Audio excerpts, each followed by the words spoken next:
Hello and welcome back to Today in the NBA, where today we're going to be doing what I call the Summer League Rookie Report, which is going over how all of the rookies have played this Summer League.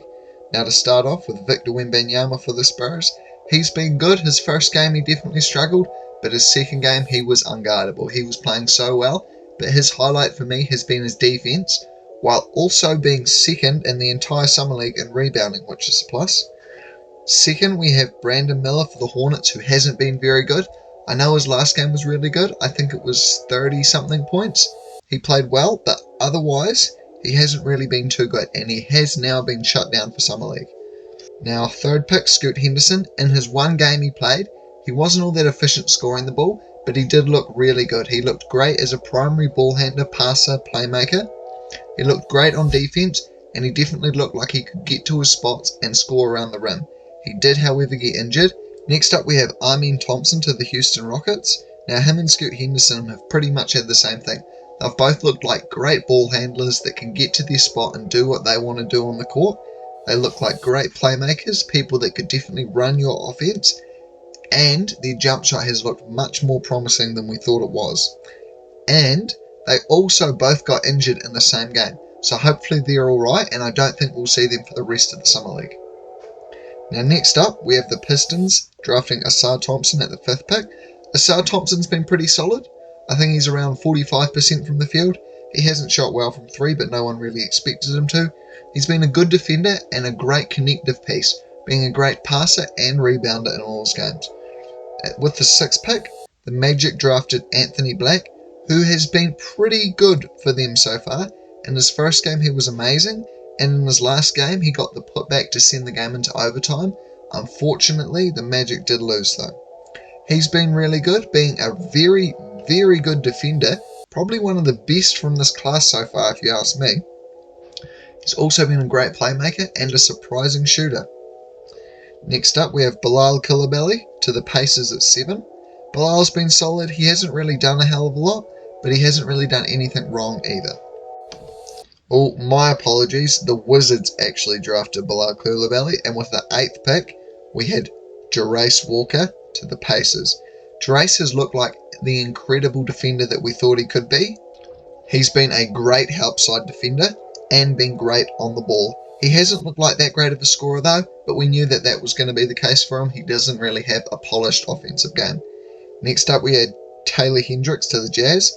Taylor Hendricks hasn't played any Summer League games, unfortunately. Next up, we have the Thunder with Cason Wallace. Cason Wallace looked really good for the Thunder in their first game. In their second one, he did struggle a little bit, but he was still pretty good. He's looked like a capable ball handler, someone that could run the show, maybe not all the time, but definitely a lot of the time.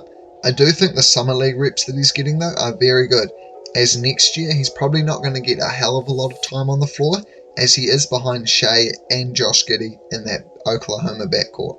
Next up, we have the Magic with Jett Howard at 11. Jett Howard hasn't looked that great this Summer League.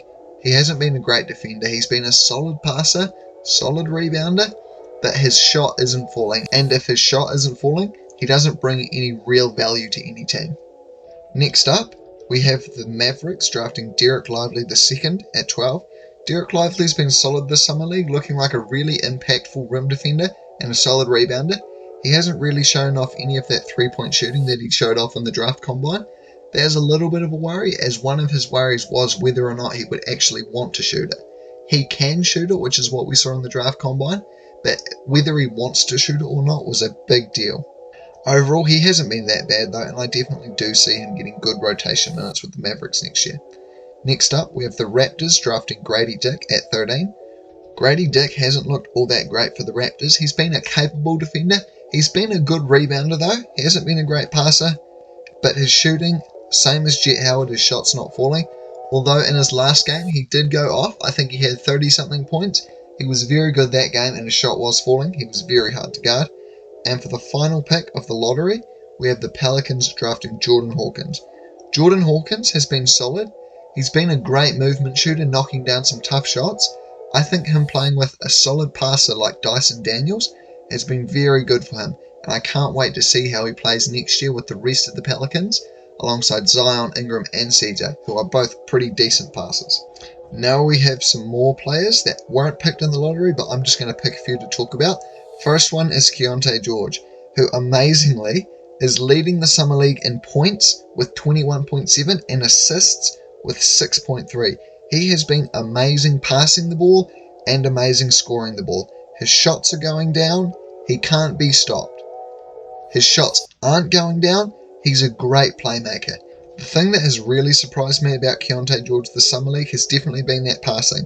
Coming out of Baylor, no one really thought he'd be that great of a passer, but he has shown that he's definitely able to be a primary ball handler, and hopefully we can see him in that role next year for the Jazz. Next up, we have the Rockets drafting Cam Whitmore at 20.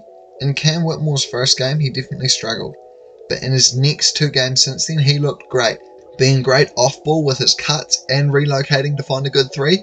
He has taken a few 3s that I don't think he probably should be taking, but he's been hitting them, so it can't be too bad.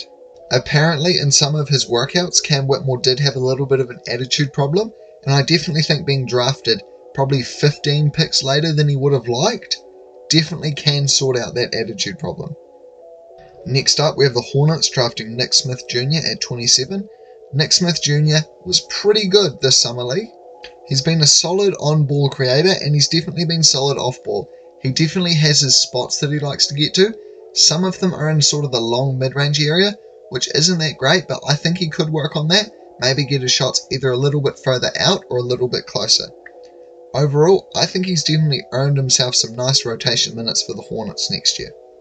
Anyway, that does it for today's video. Thank you all for watching, and I'll see you all in the next one.